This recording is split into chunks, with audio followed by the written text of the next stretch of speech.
Saturday. It was a good writing week in the sense that at some level I achieved the big idea that I set out to at the beginning of the week. I said that I was going to protect my writing time, to bound it from work, day job responsibilities, from family responsibilities, just protect my consciousness a little bit so that when I engaged in the writing, it was stronger, it was deeper. This didn't happen exactly with the writing, and I'm going to talk about why I think that is, but it did happen with something that I was reading this week, a book called Aliss at the Fire. And because I had protected that time, because I had afforded space for my consciousness to play, to focus deeply, I had a really rich reading experience reading that book. And I learned something about POV, which I want to share with you today. If it's your first time here, my name's Asa. I'm a writer.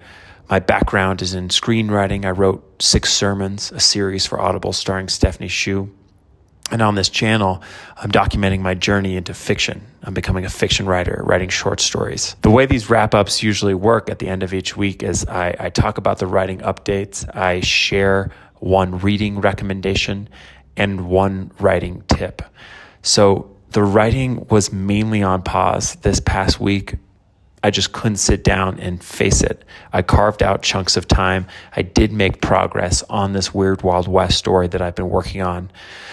But I did read this novella by Fosse. I don't know how to pronounce his name.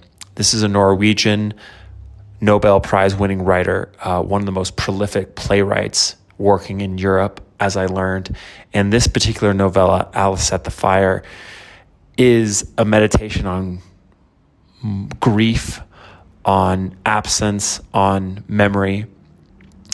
The basics of the story is it's about this woman recalling the day that her partner, her husband, left, presumably died. There was one night that he went out to sea on the fjord in a boat and never came back. And in this 3-hour read, we hear her replaying that night time and time and time again. It goes back in time to the man's childhood. It goes back in time to when they met. The whole thing is written as one sentence. There's not a single period in this novella. New thoughts are indicated by commas and occasional question marks. And the immersive experience of this text was profound. And to that point about protecting time, I wrote this very early in the morning. I read this rather early in the morning. I woke up around 5, meditated, didn't look at my phone. Everyone in the house is asleep. And I just sat into this book, to this world, to this mind, to this woman's sadness. And it was an incredibly powerful reading experience. And from a writer's point of view, what this text really showed me is how delicately and elegantly and agilely you can shift POV within a story. Primarily, we are engaging with this narrative through the mind of the woman who is missing her husband, who is wondering what she could have done differently. But occasionally, we enter into the consciousness of a few other characters, the man who left and died himself, as well as a young boy who drowned. And I just want to read you one passage to demonstrate how this book was written and how elegantly one can play with POV. Asla kicks off his wooden shoes. So Asla is this little boy. And at this part of the tale, she's recalling this moment when this little boy follows a boat into the fjord and drowns. Asla kicks off his wooden shoes and he unbuttons his pants and pulls them off, and then he walks out into the water.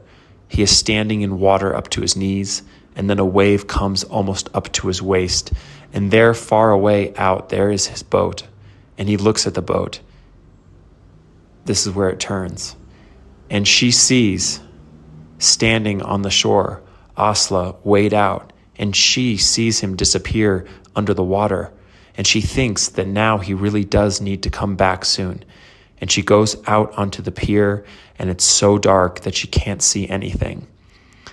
What happens in that tiny little passage is we start in the perspective of Asla, and then we switch to the woman who sees what's happening to the little boy, and then deftly, ever so deftly, her attention, the preoccupation of her thoughts moves from this vision of this young boy drowning to her lost husband. So when she goes from, she sees him disappear under the water, and she thinks that now he really does need to come back soon.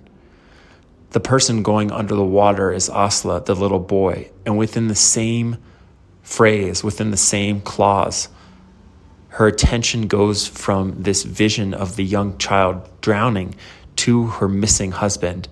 He really needs to come home now. And that fragmented, that sort of multi-vector, multi-directional stream of consciousness I found so powerful, so hypnotic. And it really gives me permission as a writer to be braver in terms of shifting POV, in terms of lighting from one perspective to another quickly, because that's how fast we think, that's how fast we feel, is that in 1 millisecond we'll be imagining a memory that we created of a boy drowning, and in the same flash of a thought we're thinking about our partner, our husband who left us in the night. Beautiful, beautiful stuff, and I think valuable lessons from a POV perspective. Welcome to the channel. If you're new, subscribe. On Monday, I'm going to be laying out my goals for the coming week. Hope to get a little more writing done. Stay tuned and have a great rest of the weekend.